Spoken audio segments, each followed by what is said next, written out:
आज Gujarat is one of the most wealthiest state, पर Bengal is most densely populated state. ऐसा समझो कि गुजरात की जो per capita income, individual Gujarati की इनकम, आज एक गुजराती की एवरेज इनकम 2,52,000 रुपया साल की, पर बंगाल की उसकी आधी भी नहीं है, 1,15,000 रुपया। 2,52,000, 1,15,000। आज आपको पता है कि national crime records bureau NCRB कहता है कि पूरे देश के अंदर सबसे ज्यादा औरतों को अगर बेचा जाता है, बच्चों को बेचा जाता है, ह्यूमन ट्रैफिकिंग एंड अब्यूज, तो उसके अंदर बंगाल नंबर 1 पे है। इस समय इतना बुरा हाल है बंगाल के अंदर। 3/4 यानी कि 75% पॉपुलेशन तो केवल गांव के अंदर रहती है। बुरा हाल है, इतनी गरीबी है कि आज पूरे देश में 4 लाख भिखारी है, उनमें से लगभग 1 लाख खाली बंगाल के अंदर है। सुन लो भैया, 4 लाख भिखारी पूरे देश में, उसमें से 1 लाख खाली बंगाल के अंदर। इतना भिखारी है। Union ministry of social justice बोल रहा है, ये मैं नहीं बोल रहा हूं।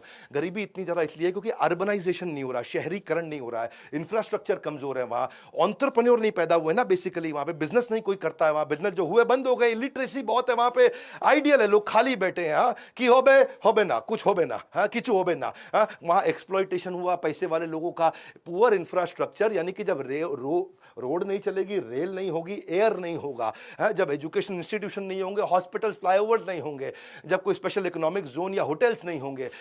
वैसे तो पहला अंडरग्राउंड मेट्रो अंग्रेजों के टाइम पे कोलकाता में बनाया, लेकिन आज किधर रह गया, खत्म हो गया। पहला इलेक्ट्रिक ट्राम सिस्टम वहां 1902 का बना था, आज उसको शट डाउन कर दे क्योंकि ट्रैफिक कंजेशन होता है। National institute of rural development वो कहता है कि 9 डिस्ट्रिक्ट तो बंगाल के ऐसे हैं जो हाई पावर्टी रीजन में आते हैं और बाकी सारे मीडियम पावर्टी रीजन में आते हैं। वेस्ट बंगाल को सबसे गरीब राज्यों में उसका नाम दे दिया। क्यों दे दिया? ये आज एम्बैरेसमेंट है, शर्म की बात है लेफ्ट सरकार के लिए, उनके लिए। देखो ना, दार्जिलिंग, जलपाईगुड़ी, कूच बिहार, नॉर्थ साउथ दिनाजपुर, मालदा, मुर्शिदाबाद या नदिया, नवद्वीप जिसको बोलते हैं, बीरभूम, और ये सब में तो 40 से 60% लोग बिलो पावर्टी लाइन रह रहे हैं। पावर्टी क्यों होती है? जब किसी शहर में किसी गांव के साथ ट्रांसपोर्टेशन ही ना हो तो शहर के साथ वहां बिजनेस होगा नहीं, तो वहां गरीबी और बढ़ जाती है क्योंकि ट्रांसपोर्टेशन की वहां दिक्कत है।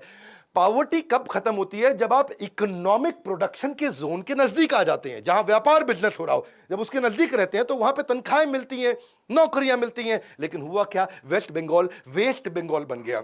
ये 2 प्रोफेसर थे अपने, मैत्रिश घटक थे और दूसरे का नाम था मेरे ख्याल है संचारी रॉय। ये दोनों ने गुजरात की इकोनॉमी के साथ एक कंपैरिजन भी निकाला कि 16 बेस्ट परफॉर्मिंग जो स्टेट हुआ करते थे इंडिया के, और उसमें किस किस का नाम लिया इन्होंने देखा। पहले तो देखो कि ग्रोथ रेट जहां ज्यादा हो, पर कैपिटा इनकम हो, इसके अलावा इनइक्वालिटी चेक करो, ह्यूमन डेवलपमेंट इंडेक्स चेक करो, बिलो पॉवर्टी लाइन चेक करो, तो उसमें हरियाणा का नाम अच्छा आया, कर्नाटका का अच्छा आया, महाराष्ट्र का अच्छा आया, पंजाब का अच्छा आया, तमिलनाडु का अच्छा आया। वेस्ट बंगाल का किसी भी चीज में कहीं पे भी कोई नाम ही नहीं आया।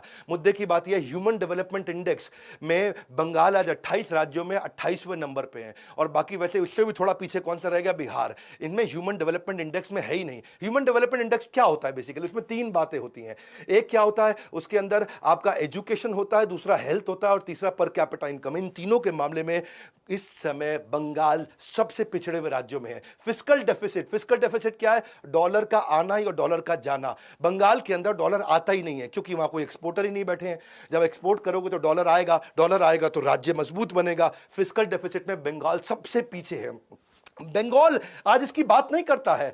आज इकोनॉमिक डीके जो हुआ है, इंडस्ट्रीज बर्बाद हुई हैं, पॉलिटिकल वायलेंस हमेशा होता है, लैक ऑफ जॉब्स जो है, इसके बारे में बंगाल बात नहीं करता है। क्योंकि कोलकाता वैसे पहला ऐसा शहर था जहां पे आईटी हब की बात की गई थी, लेकिन उस समय के जो मुख्यमंत्री थे ज्योति बासु, उन्होंने क्या बोला? भैया अगर कंप्यूटर आ गया तो सबकी नौकरी चली जाएगी। अरे भाई, कंप्यूटर आता है तो नई प्रकार की नौकरी आती है, नौकरी जाती नहीं। 1980 में सोचते थे कंप्यूटर आ जाएगा सब खत्म हो जाएगा, आज कंप्यूटर आ गया, नई प्रकार की नौकरी आ गई। लेकिन हुआ क्या? कोलकाता ने, वेस्ट बंगाल ने वो आईटी हब की अपॉर्चुनिटी को मिस किया, बैंगलोर ने पकड़ लिया, और आज असर देख लो। आज बंगाल से आज जब बैंगलोर में 100 नौकरियां आती हैं तो 100 में से 30 लोग कोलकाता से आते हैं उस जॉब को अप्लाई करने के लिए। अगर ज्योति बासु ने उस समय ले लिया रहता, बात बड़ी सिंपल है कि बंगाली प्राइड इस सब के चक्कर में जो उनके एडमिनिस्ट्रेटिव फेलियर है उन सबको इग्नोर कर दिया गया। इनके लिए पैसा इंपॉर्टेंट नहीं है, बंगाली के लिए कोई पैशन नहीं है बिजनेस का। आज 64 साल की उम्र में मुकेश अंबानी नई नई स्ट्रैटेजी बना रहे हैं ग्रोथ की, और बंगाली क्या कह रहा है? घुमा अच्छे मतलब मैं सोने जा रहा हूं। इकोनॉमिक्स का सेंस नहीं है ना।